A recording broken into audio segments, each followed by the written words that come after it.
Anda pasti sudah tahu dari melihat berita atau mungkin telah mengalami sendiri bagaimana pemerintah melakukan pembatasan pada KBB. Pemerintah berpendapat bahwa mereka perlu membatasi ekspresi keagamaan dengan alasan-alasan tertentu. Bagaimana kita bisa menilai apakah alasan tersebut dapat dibenarkan? Hukum hak asasi manusia internasional menyatakan bahwa hak untuk memiliki, memilih, berganti, atau meninggalkan suatu agama atau kepercayaan adalah suatu hak yang mutlak, tidak bisa dibatasi. Di sisi yang lain, hak untuk memanifestasikan agama atau kepercayaan dapat dibatasi hanya jika keempat aturan ini terpenuhi. 1. Segala bentuk pembatasan harus diatur dengan aturan hukum. Alasannya adalah agar negara, polisi, dan pengadilan tidak melakukan pembatasan ini seenaknya dan secara inkonsisten. 2. Pembatasan haruslah diperlukan demi melindungi keselamatan, ketertiban, kesehatan, dan moral masyarakat atau hak dan kebebasan orang lain. Hal ini penting. Membatasi KBB dengan alasan bahwa hal itu diperlukan untuk melindungi orang lain berbeda dari alasan agar pemerintah mendapat dukungan sebagian kelompok. 3. Pembatasan tidak boleh bersifat diskriminatif. 4. Dan pembatasan harus sebanding dengan permasalahan yang terjadi akibat pelaksanaan suatu hak. Aturan-aturan ini sangat penting. Tanpanya, pemerintah bisa sesuka hati membatasi kelompok maupun praktik keagamaan yang tidak disukainya. Pembatasan haruslah merupakan pilihan terakhir dan bukannya digunakan sebagai alat kontrol oleh negara. Mari kita gunakan contoh untuk menjelaskan keempat aturan tersebut. Bayangkan di sebuah kota ada 5 kelompok agama yang berbeda. Kelimanya memiliki rumah-rumah ibadah dan menimbulkan kebisingan yang tidak disukai oleh penduduk di sekitarnya. Tetapi polisi hanya menerima keluhan atas satu kelompok saja yang tidak populer. Kebisingan dengan level yang tinggi tentu tidak baik bagi kesehatan umum dan karenanya itu adalah alasan yang sah untuk melakukan pembatasan. Jadi apa yang seharusnya dilakukan oleh pemerintah setempat? Pengaturan seperti apa yang diperlukan, tidak diskriminatif dan proporsional untuk melindungi kesehatan umum? Di dalam kasus ini, suatu aturan umum yang mengatur volume suara yang diizinkan dalam pertemuan publik dapat dibuat. Suatu aturan yang berlaku setara bagi semua kelompok agama dan kelompok lainnya. Jika ada kelompok yang melebihi volume suara yang diizinkan, layak jika mereka diminta mengurangi volume suaranya atau mereka akan dikenai sanksi. Menjadi tidak proporsional jika meminta mereka untuk tidak menyalakan suara sama sekali atau melarang mereka untuk melaksanakan pertemuan apapun. Dan polisi seharusnya menerapkan kebijakan ini secara merata, bahkan jika mereka hanya menerima pengaduan mengenai satu kelompok minoritas. Itu contoh yang sangat sederhana.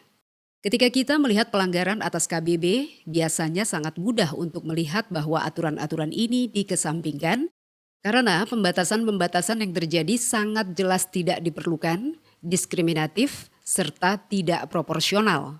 Beberapa negara melarang semua kegiatan keagamaan yang dilakukan di luar tempat-tempat yang terdaftar. Maka melakukan doa sebelum makan bersama tamu Anda di dalam rumah adalah hal yang ilegal. Pembatasan seperti ini tentu sangat tidak sah. Namun demikian banyak kasus-kasus kontroversial. Apakah boleh sebuah kota besar di Prancis melarang burkini, pakaian renang yang menutup semua badan kecuali wajah dan telapak kaki? Atau bolehkah pemerintahan lokal di India membatasi hak seseorang untuk memberitahu orang lain tentang kepercayaannya? Di dalam presentasi ini kita akan melihat 7 pertanyaan yang harus diajukan oleh pengadilan untuk memutuskan apakah sebuah pembatasan yang dilakukan oleh pemerintah itu sah. Semoga ini bisa membantu Anda untuk menilai pembatasan-pembatasan yang Anda alami. Ketika suatu negara menerapkan pembatasan, pertanyaan pertama yang harus diajukan adalah apakah pembatasan tersebut merintangi hak mutlak untuk memiliki atau menganut suatu agama atau kepercayaan, atau hak untuk memanifestasikan agama. Jika hak mutlak yang dibatasi, pembatasan yang dilakukan oleh negara menjadi tidak sah. Namun jika yang dibatasi adalah manifestasi dari hak tersebut, kita akan lanjutkan ke pertanyaan berikutnya. Apakah perilaku yang dibatasi itu termasuk manifestasi dari ajaran agama atau kepercayaan, atau hanya sebuah perilaku biasa? Suatu perbuatan yang kita lakukan seringkali dipengaruhi oleh kepercayaan kita. Tetapi tidak semua yang kita lakukan adalah manifestasi dari ajaran agama atau kepercayaan yang dilindungi. Ketika seseorang mengadu bahwa hak mereka untuk melaksanakan sesuatu telah dibatasi, pengadilan harus dapat memastikan apakah perbuatan tersebut terkait manifestasi agama atau kepercayaan. Caranya adalah dengan melihat keterkaitan antara tindakan tersebut dengan kepercayaannya untuk mengetahui apakah keduanya terhubung erat. Dalam beberapa kasus, hal ini mudah. Pergi ke gereja erat kaitannya dengan Kristen, dan puasa erat kaitannya dengan Islam. Tapi tidak semua kasus semudah itu. Misalnya, bagi seorang penganut Kristen, menggunakan salib bukanlah hal yang penting. Hal itu menunjukkan ekspresi dalam tentang identitas keagamaannya.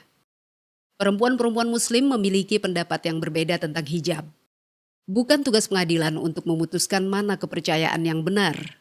Dalam memutuskan apa-apa saja yang termasuk pelaksanaan ajaran agama, pengadilan menghadapi risiko untuk membuat putusan yang berdasar pada satu doktrin tertentu yang bisa jadi memberikan keutamaan pada suatu interpretasi keagamaan tertentu. Hak asasi manusia dimiliki oleh perseorangan, sehingga pengadilan cenderung melihat pada kepercayaan yang dimiliki oleh orang-orang yang terlibat dan bukannya melihat pada doktrin institusional. Dan jika seseorang memiliki alasan untuk menyatakan bahwa perbuatan yang dilakukannya merupakan suatu pelaksanaan dari ajaran agama, maka pengadilan harus menerimanya. Setelah kita menyimpulkan bahwa manifestasi yang dilindungi dibatasi, kita perlu memeriksa apakah pembatasan tersebut diatur dengan hukum. Apakah ada aturan hukum tertulis, putusan pengadilan, atau hukum lain yang mengatur mengenai pembatasan ini? Atau pembatasan ini hanya dikenakan oleh pejabat tanpa ada dasar hukumnya? Jika tidak ada dasar hukumnya, pembatasan ini tidak sah. Langkah selanjutnya adalah memeriksa apakah pembatasan ini diperlukan untuk alasan yang sah. Untuk menjawab ini, pertama-tama kita perlu memeriksa apakah ada hubungan langsung antara praktik yang dibatasi dengan salah satu alasan sah, kemudian diperiksa juga apakah pembatasan itu diperlukan. Mari kita lihat satu persatu. Di dalam hukum internasional, alasan atau dasar yang sah untuk membatasi pelaksanaan hak atas KBB adalah untuk melindungi keselamatan masyarakat, ketertiban masyarakat, kesehatan masyarakat, atau moral masyarakat, atau hak dan kebebasan orang lain. Jadi kita perlu melihat bagaimana perbuatan yang dibatasi itu mengancam hal-hal tersebut dan apakah ada buktinya? Negara perlu membuktikan adanya hubungan langsung antara perbuatan yang dibatasi dan salah satu dari alasan-alasan sah di atas. Sistem kasta Hindu membagi masyarakat dalam kasta tinggi dan rendah, juga mereka yang tidak memiliki kasta. Mereka yang tidak memiliki kasta menghadapi diskriminasi besar-besaran serta merasakan kerugian sosial dan ekonomi. Beberapa kuil melarang masuk orang-orang yang tidak berkasta. India menghapuskan sistem kasta pada tahun 1949 dan kuil tidak lagi boleh melarang masuk orang-orang Hindu yang tanpa kasta. Pembatasan ini bisa melewati tes yang kita lakukan. Jelas terlihat ada hubungan antara mencegah diskriminasi kasta dan melindungi hak serta kebebasan orang lain.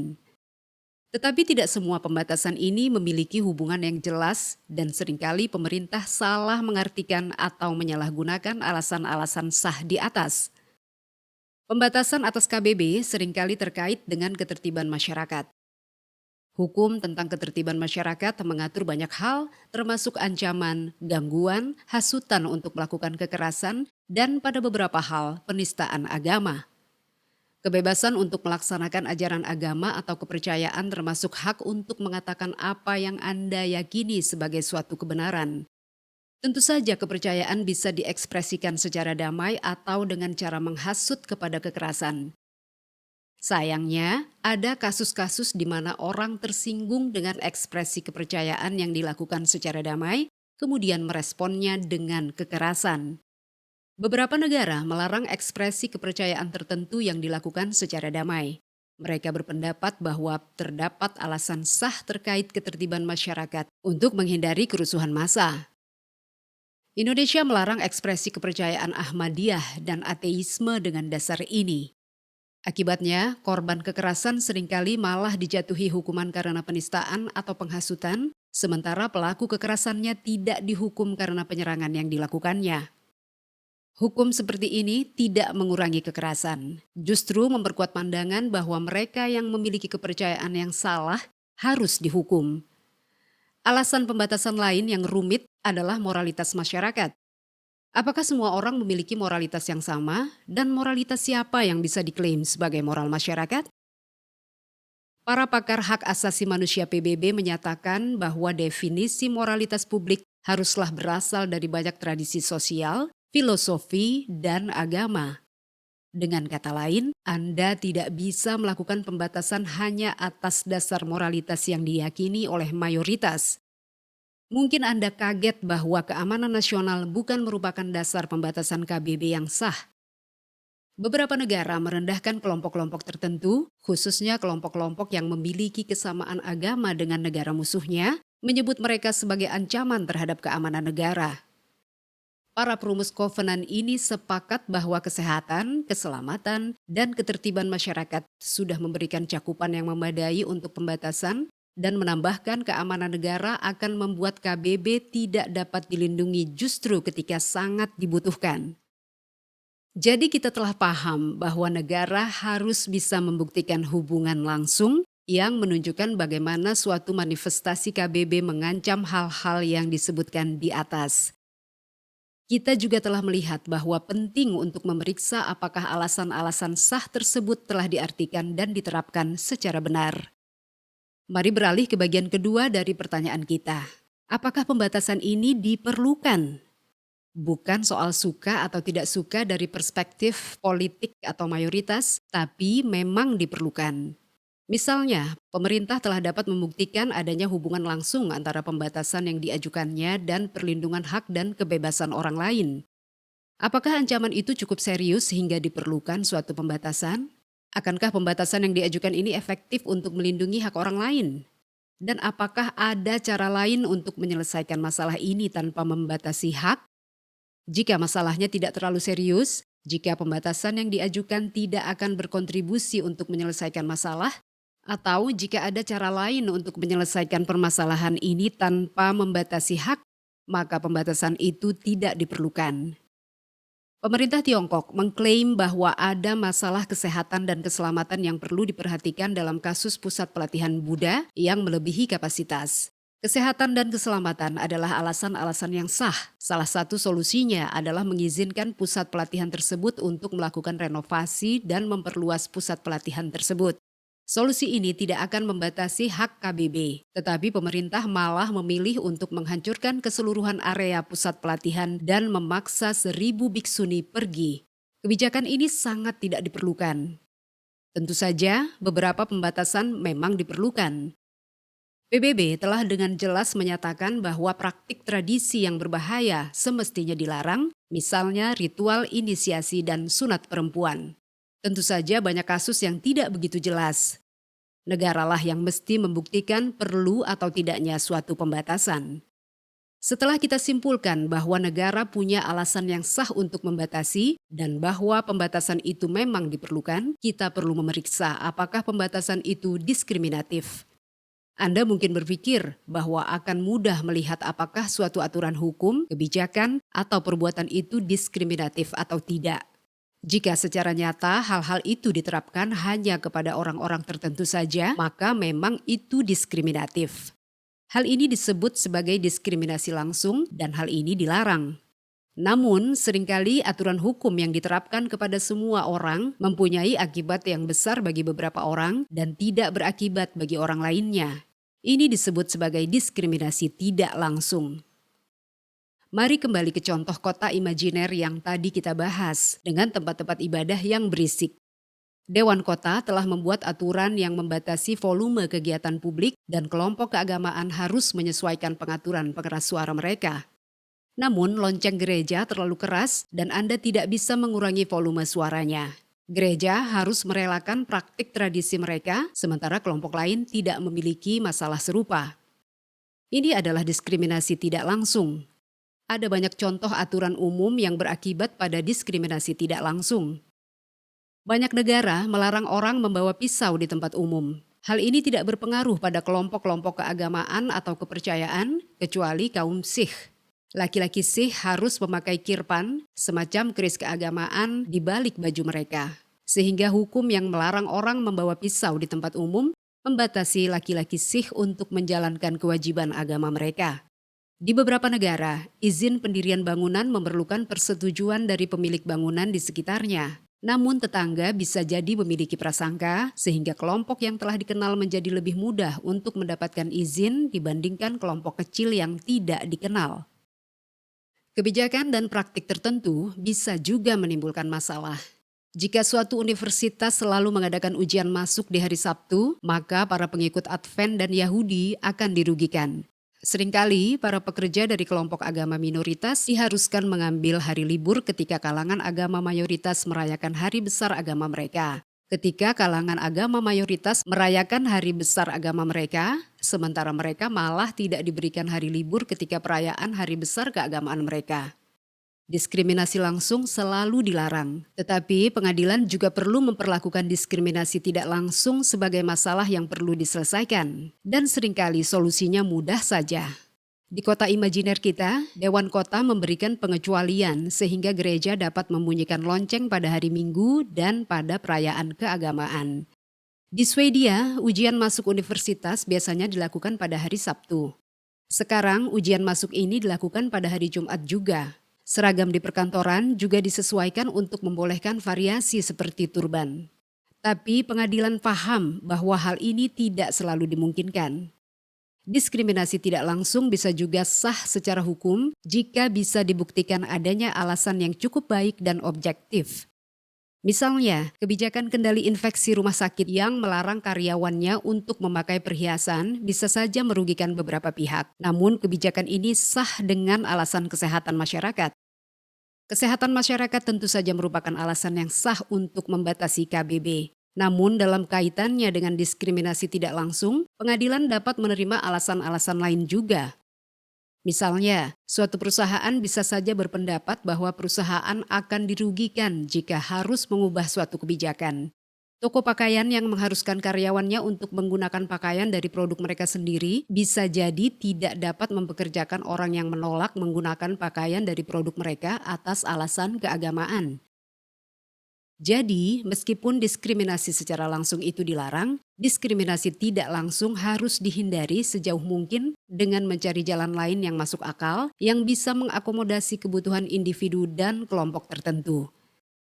Setelah kita menyimpulkan bahwa suatu pembatasan itu tidak diskriminatif, kita perlu memutuskan apakah pembatasan itu proporsional. Sejauh mana pelaksanaan dari KBB dapat dibatasi, apa yang harus dilarang, siapa yang dikenai larangan itu, kapan dan di mana?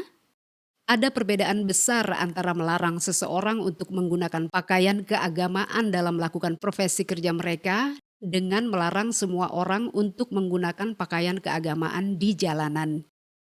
Oleh karena itu, pengadilan internasional melihat proporsionalitas dalam hal ini. Pengadilan di Amerika Serikat bahkan menerapkan tes yang lebih ketat. Pembatasan harus diterapkan selonggar mungkin. Aspek terakhir yang digunakan oleh pengadilan, khususnya di Eropa, adalah apa yang disebut sebagai keleluasaan atau margin apresiasi. Intinya, dunia ini beragam dan prinsip hak asasi manusia bisa diterapkan dengan banyak cara sesuai konteks domestik suatu negara. Oleh karena itu, beberapa pengadilan internasional menerapkan doktrin tersebut yang pada intinya berarti pemerintah suatu negara dianggap paling paham konteks domestik negaranya dan karenanya paling tepat untuk menentukan peraturan di negaranya. Sehingga pengadilan internasional memberikan mereka keleluasaan bertindak atau diskresi sampai tingkat tertentu. Pertanyaan pentingnya adalah seberapa besar keleluasaan dapat diberikan kepada suatu negara dan apakah pengadilan memberikan keleluasaan yang terlalu besar. Dapat kita simpulkan, dalam berpikir apakah suatu pembatasan itu dibolehkan, kita menggunakan tahapan-tahapan ini. Tentukan apakah pembatasan itu membatasi hak mutlak untuk memiliki atau mengubah agama atau kepercayaan Anda atau manifestasinya. Pastikan apakah perilaku yang dibatasi merupakan manifestasi KBB yang dilindungi. Periksa apakah pembatasan tersebut memiliki dasar hukum. Pastikan sejauh mana manifestasi tersebut mengancam alasan-alasan pembatasan yang sah, misalnya hak dan kebebasan orang lain. Periksa apakah pembatasan tersebut berupa diskriminasi langsung atau tidak langsung. Dan pertimbangkan apakah pembatasan tersebut sebanding dengan ancaman yang mungkin timbul dan apakah akan efektif untuk menanggulanginya. Jika kita paham argumen yang sejalan dengan HAM yang seharusnya digunakan pengadilan, kita bisa menuntut hak kita dengan lebih efektif. Kita juga bisa berkontribusi lebih banyak pada debat publik tentang apakah pengadilan dan pemerintah telah benar memahami hal ini atau mereka telah melanggar KBB.